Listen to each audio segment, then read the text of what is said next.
des œuvres que j'aime beaucoup et j'aimerais prolonger la visite, sachant que je ne prétends absolument pas vous faire une visite exhaustive, ni vous raconter toute l'histoire, tous les mystères qu'une œuvre peut contenir, mais simplement vous faire partager les peintures qui me plaisent, tout en pouvant vous relaxer. Alors je porte aujourd'hui une veste un peu sonore. J'espère que vous apprécierez le son, puisque c'est une vidéo ASMR bien sûr, pour ceux qui découvrent ma chaîne et qui se demandent pourquoi je parle de ma veste alors que le sujet c'est le Louvre. On est là pour se détendre et puis pourquoi pas découvrir des choses. Alors je voudrais vous montrer, je suis retourné au Louvre il n'y a pas très longtemps et j'ai filmé cette fameuse cour carrée dont je vous ai parlé récemment. C'est le printemps et il est tout à fait agréable de rester, d'aller se poser un moment dans cette cour pour boire un thé ou simplement se détendre. Alors en parlant de thé d'ailleurs, si vous rendez au Louvre, que vous descendez la station Palais Royal, musée du Louvre, vous allez arriver sur une place avec la façade du Louvre et de l'autre côté le Conseil d'État. Et sur cette place vous trouverez un salon de thé que je ne connaissais pas du tout. Et j'y suis allé et je me suis pris un thé vert à la fleur d'oranger. Et franchement c'est à tester, c'était délicieux. Alors, je reviens au Louvre cette fois-ci. Vous savez que donc pour entrer, il y a l'entrée principale par la pyramide de verre. Vous avez aussi une entrée un peu plus discrète à côté du carrousel du Louvre. Ça, c'est à vous de voir. Alors aujourd'hui, je voudrais vous parler de plusieurs peintres, et notamment de ce que l'on appelle la peinture d'histoire, la peinture dite monumentale, parce que les formats sont extrêmement grands, et c'est une partie du Louvre qui me fait particulièrement voyager, parce qu'elle traite de sujets historiques, et puis parce qu'il y a aussi des thèmes mythologiques, et j'adore la mythologie. Alors je ne vais pas du tout faire de chronologie quelconque, mais vraiment aborder des tableaux qui se trouvent très proches les uns des autres. Et je vous recommande, si vous allez au Louvre, de ne pas manquer ces tableaux-là. Alors le premier, c'est un tableau qui s'appelle Le radeau de la Méduse, très connu, de Théodore Géricault. C'est une peinture à l'huile sur toile qui a été réalisée entre 1818 et 1819. En fait, il y a une véritable histoire qui a inspiré ce tableau. C'était le naufrage de la frégate Méduse, qui s'est échouée sur un banc de sable au large des côtes de l'actuelle Mauritanie en 1816. Et au moins 147 personnes ont tenté de se maintenir à la surface de l'eau sur un radeau de fortune. Et seulement 15 ont pu embarquer le 17 juillet exactement à bord de l'Argus, un bateau qui était venu pour les secourir. Voilà, et seulement 5 personnes sont mortes peu après leur arrivée à Saint-Louis du Sénégal. Après, dit-on, avoir enduré la faim, également la déshydratation, la folie, et on parle même de cannibalisme. Alors c'est un tableau qui est très mouvementé quand on l'observe de près, qui marque vraiment, qui est complètement romantique dans sa structure et dans son mouvement. Il est assez grand, donc quand on l'observe, on voit plein de détails, il a peut-être un petit côté angoissant parce qu'on voit des corps les uns sur les autres et on n'arrive pas forcément à visualiser les visages, et voire même à se demander si ces personnes-là sont en vie ou non. Voilà. Alors j'aime beaucoup ce tableau. Alors ça c'est Géricault, je vous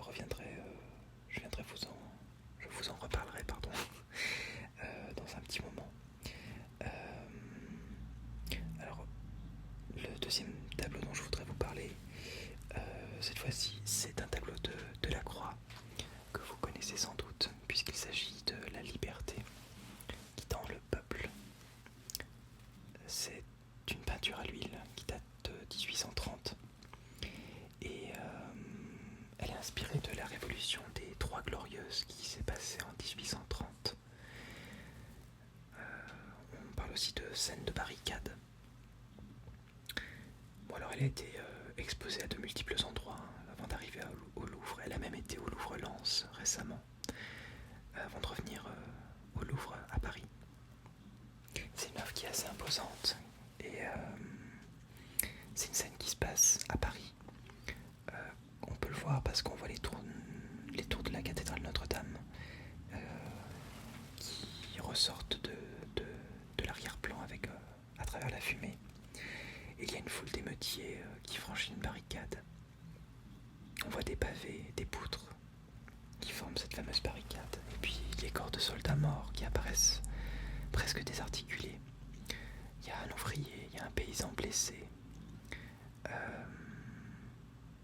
Qu'est-ce qu'on voit d'autre? On voit bien sûr le corps et le regard tendu vers une femme du peuple, coiffée d'un bonnet phrygien dont s'échappent des boucles.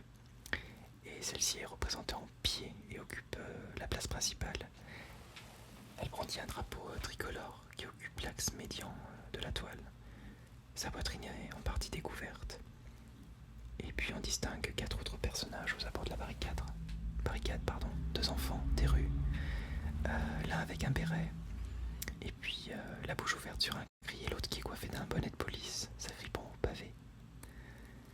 J'aime beaucoup cette peinture.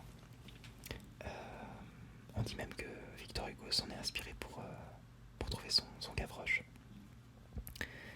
En tout cas, là aussi, c'est très plaisant de se poser devant un grand format pareil et de faire un voyage. Alors, l'œuvre suivante,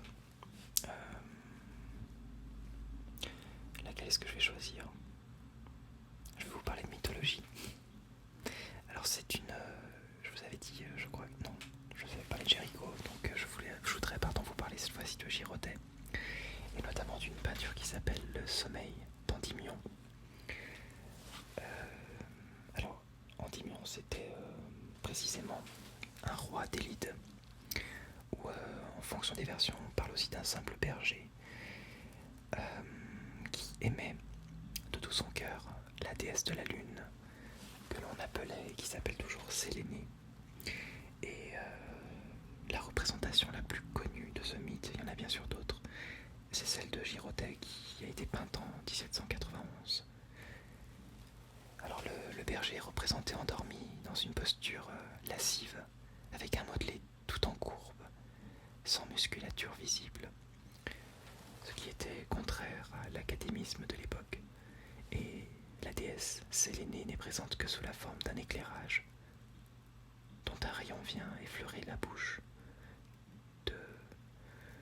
du sujet, de notre berger. Et donc ce tableau marque une certaine transition entre un style classique et le romantisme qui apparaîtra. Il y a une peinture qu'on ne peut pas rater au Louvre, toujours dans la même partie de la peinture d'histoire, peinture française de grand format. C'est le Sacre de Napoléon, qui est un tableau de David, de Jacques-Louis David. Immense, absolument immense. Alors les dimensions sont assez impressionnantes. C'est plus de 6 mètres par 9 mètres.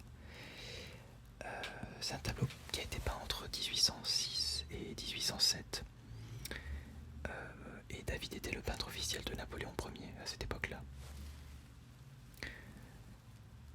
Et l'œuvre a été commandée par Napoléon Ier. Alors la scène se déroule le 2 décembre 1804 dans la cathédrale Notre-Dame de Paris, alors que les sacres des rois de France avaient lieu habituellement à la cathédrale de Reims. Et au moment où le pape allait prendre la couronne dite de Charlemagne sur l'autel, c'est Napoléon qui l'a saisi et qui s'est couronné lui-même. Et puis Joséphine, donc sa femme, a reçu de lui la couronne et fut sacrée solennellement impératrice des Français Ce que j'aime beaucoup, c'est que ça s'appelle le sacre de Napoléon, et en fait on ne voit pas le sacre de Napoléon, mais bien sa, sa bien-aimée qui se fait couronner, puisque pour Napoléon c'est déjà fait chronologiquement dans cette peinture, sur cette peinture-là. Je crois aussi que la mère de Napoléon n'était pas présente le jour du sacre, et pourtant elle apparaît sur la toile à la tribune, on l'aperçoit. Donc c'est de l'histoire recomposée, recréée selon les prédications, selon les desiderata de Napoléon. Très belle œuvre, immense. C'est assez impressionnant de s'asseoir et d'observer tous ces visages. On a l'impression d'y être en fait. Il faut vraiment se mettre en face, s'asseoir et prendre le temps d'observer et d'essayer de reconnaître qui est qui et de comprendre la scène en question. Voilà. Alors je vais pas être très très long.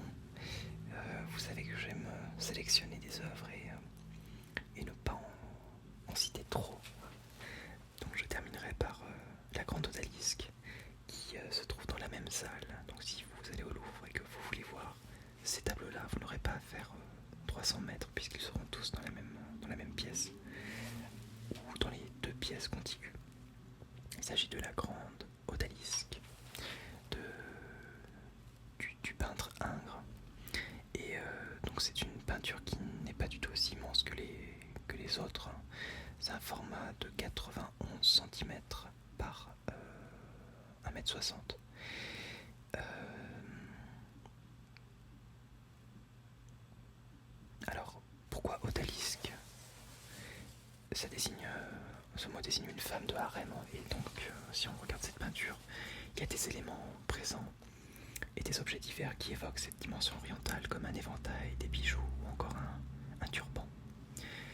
Et on remarque au premier abord le dos particulièrement long, avec 3 vertèbres supplémentaires qui sont présentes sur le dos, et l'angle peu naturel formé par la jambe gauche de cet odalisque. Et ces déformations ont été voulues par Ingres qui a préféré volontairement sacrifier la vraisemblance à la beauté. Donc là aussi il y a quelque chose d'assez singulier, parce que quand on décompose cette femme, quand on la regarde de loin, on apprécie effectivement toute la beauté et de l'œuvre et de la femme, et quand on la décompose, on se dit qu'effectivement si elle devait se relever après avoir posé, il y aurait quelque chose qui ne fonctionnerait pas. Un trop grand dos, des trop petites jambes. Mais la position effectivement est très lascive et totalement réussie.